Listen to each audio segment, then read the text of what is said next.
melody. You surround me with a song of deliverance from my enemies, till all my fears are gone. Oh, I'm no longer a slave to fear. I am a child of God. Oh, I'm no longer a slave to fear. I am a child of God.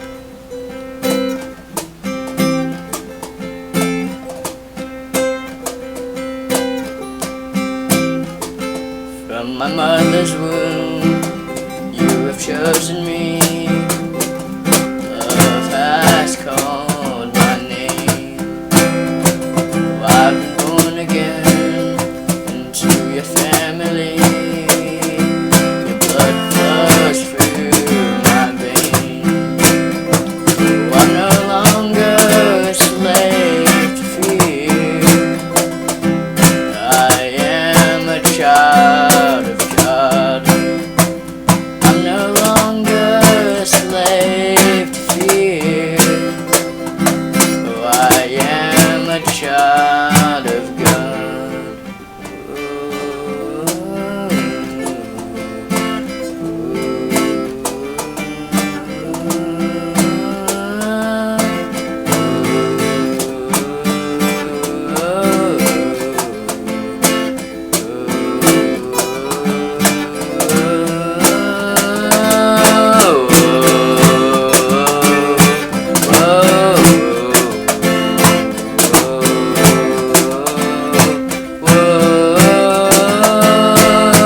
You split the sea so I could walk right through it.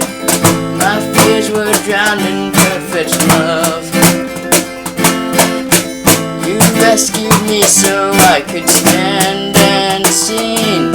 I am a child of God. Oh, you split the sea so I could walk right through it. My fears were drowned in perfect love.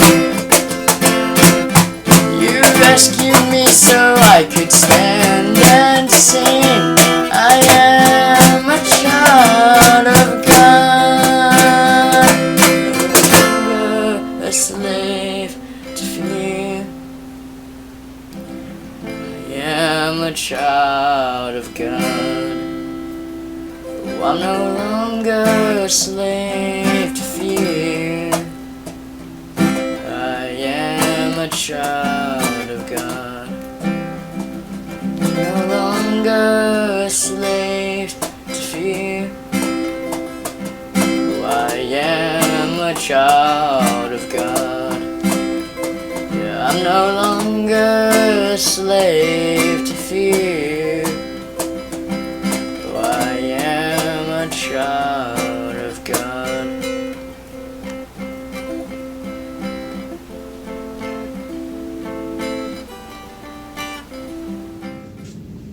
So some of you guys know we recently moved, and as part of the moving and packing and unpacking, we are dealing with a lot of things to either be recycled or stored.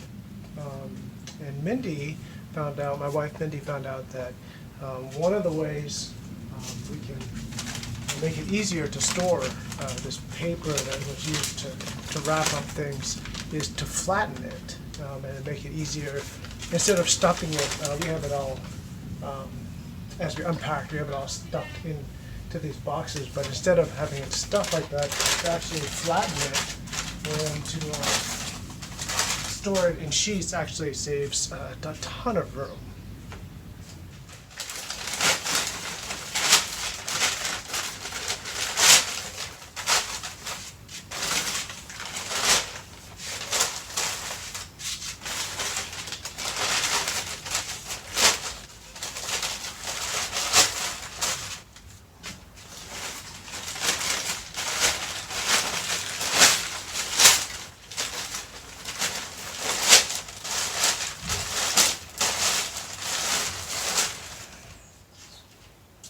sometimes we use the word hope, kind of like the same way we use the word wish, kind of like this.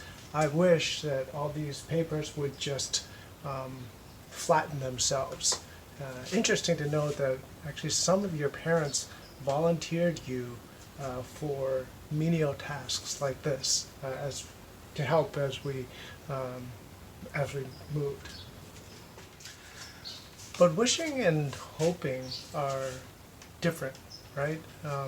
When you wish for something, like you wish the task would finish itself, or you wish the virus would end, or things like that, it's not necessarily grounded on anything in reality. But hope is grounded on something. Think about this. If I asked you to spend the day, 8-10 hours, unwrapping paper and flattening it, and you're going to do this the whole day, and at the end of the day, I'm going to pay you $10 to do that for all your hard work. That would be your hope. Your hope would be that you would get paid $10. But what if then I said to myself, well, I don't want you to work alone and by yourself. I'm going to ask a friend of yours to come work alongside of you, with social distancing and masks and stuff like that. But then I secretly tell your friend, at the end of the day, I'm going to pay you $10,000. You guys would literally be doing the same job next to each other for the whole day. But one of you would look at your job, and say, this is a lot of hard work for $10. While your friend would be doing the same work, but thinking, wow, this is a piece of cake for $10,000 of one day's work. You see, faith and hope are tied together in the Bible. Hope is not by itself, but hope is the future look in faith towards something.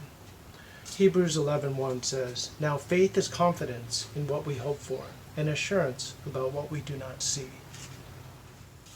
See, in the Bible, faith and hope are linked together.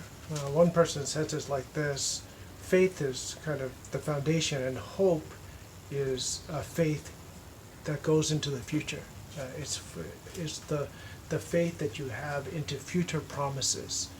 And if you think about it like this, your hope for the future can only be as big as the God that you understand, or the God that you know.